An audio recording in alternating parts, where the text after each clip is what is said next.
Our next teller is Regina Stoops. If laughter is the best medicine, Regina Stoops is basically a suburban neighborhood pharmacist. Originally from Normal, Illinois, her stories are definitely not normal in the most interesting of ways, but y'all, they are original. An NSN Oracle Award winner, she is the co-producer of 6 Feet Apart Productions, which we are all very thankful for. And she has been featured on The Moth and Risk and festivals nationwide. She uses storytelling as a weapon of choice to tackle adversity, diversity, and the everyday absurd. Please welcome Regina Stoops.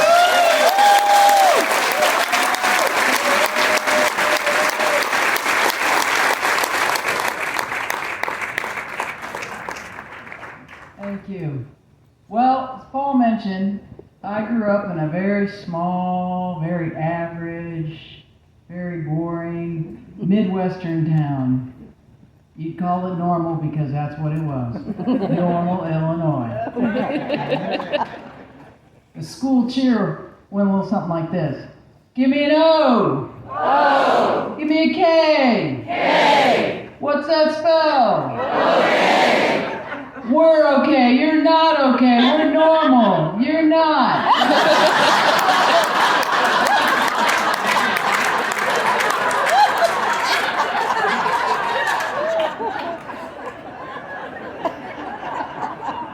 The school mascot was a bell curve.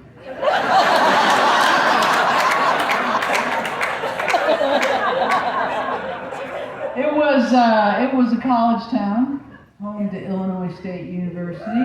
Go Redbirds, yeah, all right.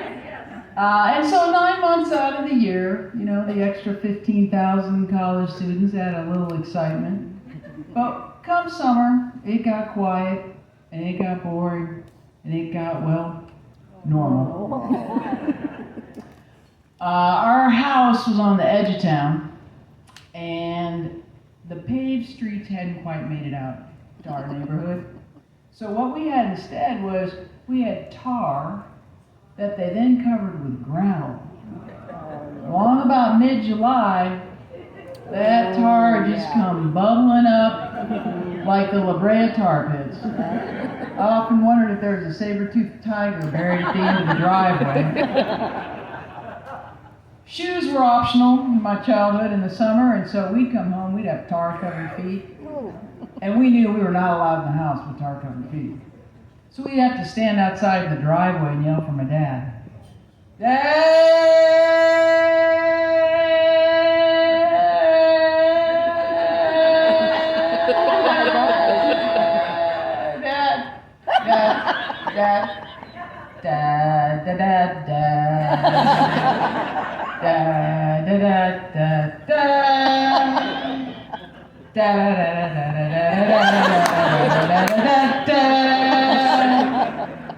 Sometime it took a while.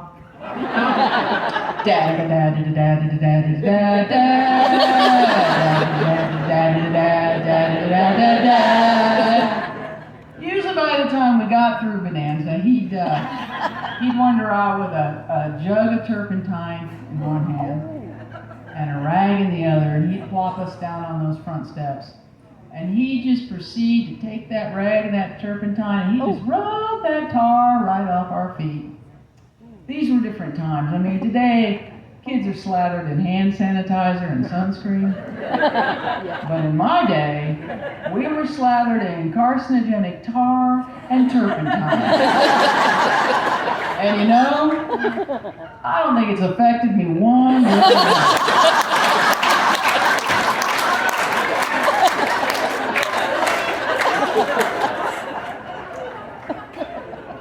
We had 4 TV channels.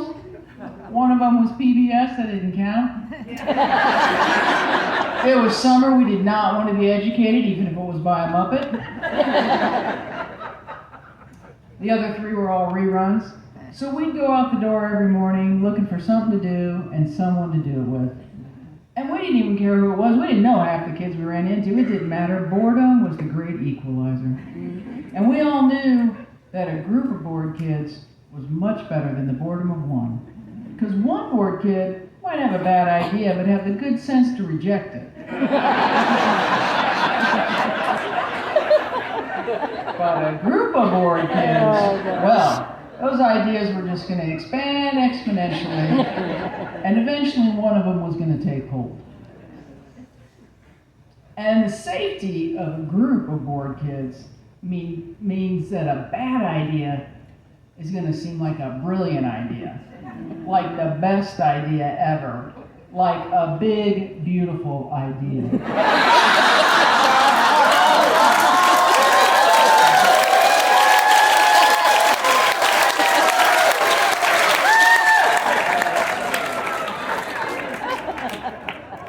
Well, along about July, towards the end of July, that's when the boredom reached its peak.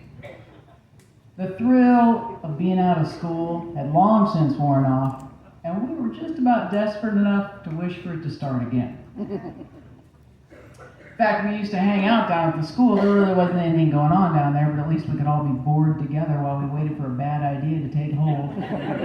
And one day it happened. The miracle we've been waiting for. I don't know who discovered this. Could have been Scott. Could have been Randy. Could have been Mark. I think it was probably Mark, because he went to the school of the kids of the college professors, so his education was just a couple notches above our public version. But whoever it was, they discovered that there was a pole that was a little too close to the school, and you could wedge yourself in between, and you could shimmy yourself up to the roof. You could get on the roof. Well, this was a game changer. Oh my gosh. And it was immediately and unanimously embraced as a bad idea worth pursuing.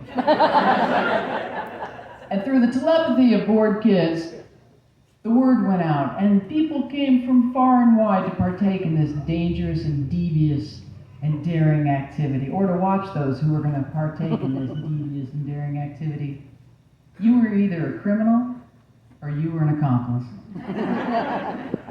Well, I'd always been careful, I'd always been cautious, I'd followed the rules, but that summer, I reached a tipping point, and I decided I wanted to be daring and devious. I wanted to see the world from that lofty perch.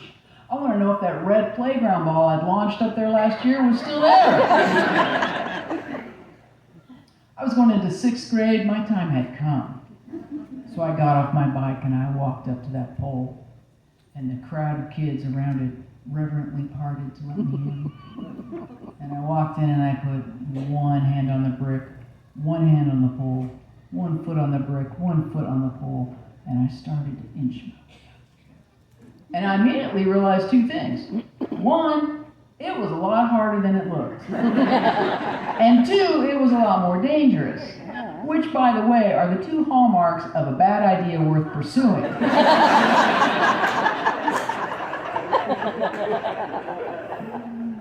So I kept going, inch by inch, and a hush fell over the crowd. Closer and closer I got, until finally I could get my fingers on the edge of the roof, and I hoisted myself over the parapet. I had done it. I was on the roof. I gazed down at those on the ground, the asphalt dwellers. Look upon me, minions. I am part of the powerful rooftop tribe, and you are not. I could see the playground. I could see the creek behind the playground. I could see the hill. I could see the houses, 1, 2, 3, 4, 5. I could see my house. I could see my backyard. I could see my mom in the backyard. Oh no. My mom in the backyard. You know, she was a good 300 yards away, but I took a few steps back because you can never be too sure with mom vision. Yeah. The school had been built over a series of several years. Every time they got enough kids, they'd just throw another addition on, and each one had like a different roof elevation. So the whole thing was like a poorly designed rooftop steeplechase. And it was all covered in tar paper, which at that point in the year was a sticky, soft, squishy, viscous mess that would just suck the shoes right off your feet if you weren't laced up tight. So I and the rest of the rooftop tribe, there was about 5 or 6 of us, we decided to go explore this new world, and we went up, and we went down, and we went around, and we went over. And at one point we came around a corner, and there were at least half a dozen red rubber playground balls in various stages of deflation and being sucked down into the tar of the roof. There was one that was so far gone, it was just like a red cyclops eyeball. We all paused and gave a moment of silence for all the balls that had lost their life on that rooftop. And then we carried on. We found a hockey stick. We found a basketball, a few miscellaneous shoes, and a lunchbox that we all agreed should never be opened. And eventually we made it to the other side of the school, and like Christopher Columbus, we gazed upon that new world. And as we gazed upon this new wondrous world, we looked down to see that there was a janitor gazing up at us.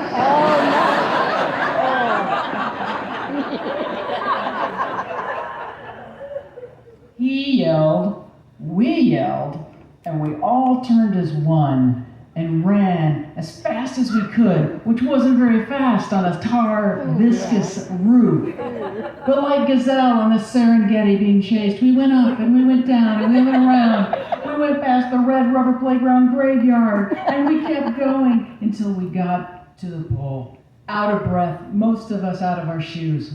And it was at that moment that we realized shimmying down that pole one by one was not an expedient exit option. And like the Titanic, we weren't all going to make it off that ship in time.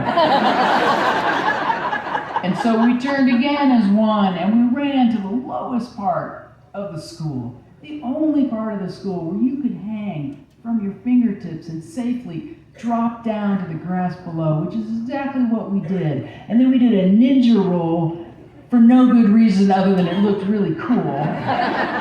And we jumped up like everybody was kung fu fighting. And then we ran for the playground, and we jumped on our bikes and we started to ride around, trying to look nonchalant and innocent, which meant we looked guilty. And the janitor came running around the corner.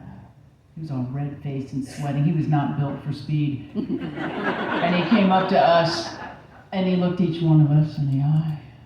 And I knew I had guilt written right across my face. And I had tar on my shoes, and I wondered, does he know the difference between street tar and roof tar? And finally he caught his breath. He said, "Hey, did you happen to see those kids up on the roof?"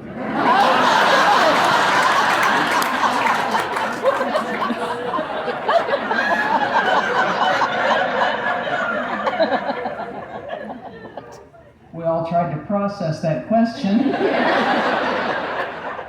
Could it be that he did not know that we were those kids on the roof? Finally, someone, probably Mark again, had the good sense to say, "Well, yes, sir, yes, we did." And they went that way. The janitor went that way, and we all went this way. And we slowly dispersed in opposite directions. I took a very long route home because I knew I couldn't see my mom for 2 to 3 hours. I had to wait for the aura of guilt to wear off. I also made the decision to throw my shoes in the creek because it was better to face the consequences of losing a pair of shoes than getting caught out on the roof. And unlike the janitor, I was certain that my father knew the difference between street tar and roof tar. That man was a tar czar, is what he was.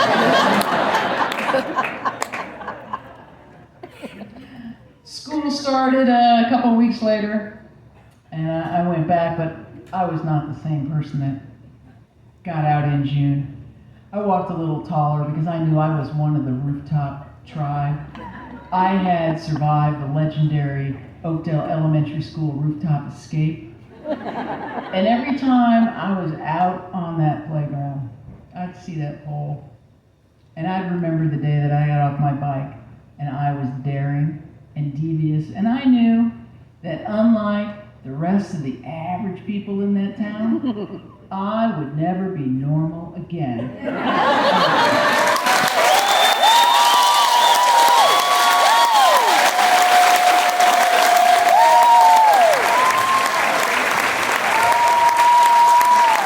I think everybody liked her. She was wonderful. Regina Stoops, everybody! So I'm going to ask all of the tellers to come on up here, please. And while I'm doing that, let me ask y'all, was this exactly what I said? Were these folks all just amazing? And let me